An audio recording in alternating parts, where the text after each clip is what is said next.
আল্লাহ দুনিয়াতে যত প্রাণী সৃষ্টি করছে আপনাকে তার মধ্যে শ্রেষ্ঠ জাতি হিসেবে তৈরি করছে।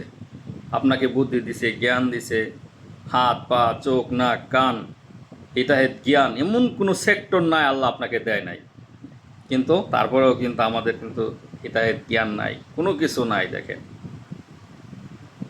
কত অত্যাচার জুলুম নির্যাতন কত কিছু হইতেছে, তারপরেও আমাদের এই ব্রেন, আমাদের এইটা আমরা খুলি না, প্রকাশ করি না। কেন ভাই? এটা তো আপনি যে এই প্রাণী জাতির যে শ্রেষ্ঠত্ব অর্জন করার পর যে আপনি চুপ করে থাকেন, এটা তো মানে আপনার আপনার উপরে মনে করেন যে ধিক্কার হয়। কথা বুঝেন নাই?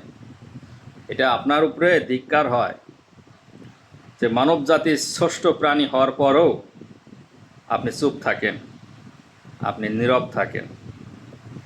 এই নীরবতায় আপনাকে কাল কিয়ামতের দিন কাঠগড়ায় দাঁড় করাবে।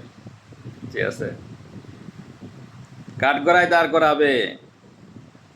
বহুত মানুষ আছেন, বহুত রকমের ফতোয়া দেন, কাজের সময় ফতোয়া দিতে পারেন না ভাই। কাজের সময় ফতোয়া দেন না, কাজের সময় কোনো কথা বলেন না, নীরব থাকেন। যদি আপনার উপর জুলুম অত্যাচার নেমে আসে সেই ভয়ে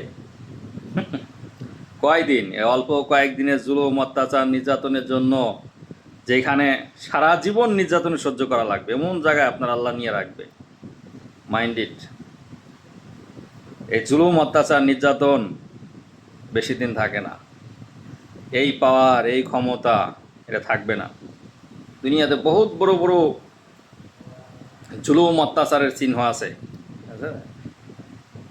তারপরেও যদি আপনি চুপ করে বসে থাকেন তো আপনি প্রাণী জাতির ভিতরে কলঙ্ক।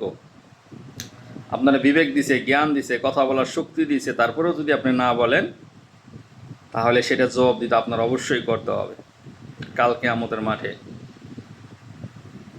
যে ক্ষমতা থাকা সত্ত্বেও কথা বলে নাই, যারা যারা কথা বলতে পারতো, যারা এই বিষয়ের উপর সমস্ত কিছু পারত, এটাকে সামাল দেওয়ার মতো ক্ষমতা যাদের ছিল যে কোনো পরিস্থিতিকে, তারপরেও যারা এটাকে দিবে না,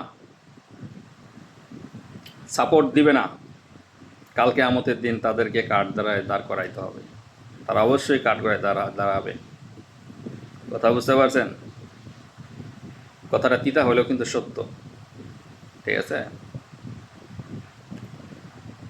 বেশি বাড়াবাড়ি ভালো না। জুলুম অত্যাচার নির্যাতন যখন দেওয়ালে পিঠ ঠেকা যায় তখন কি হয়? তখন এমন কিছু হবে যেটা মানুষ কোনোদিন কল্পনাও করতে পারে নাই, সেটাই হবে। ঠিক আছে? কখনো মুসলমান জাতিকে কখনো কেউ দাবায় রাখতে পারে নাই, পারবেও না।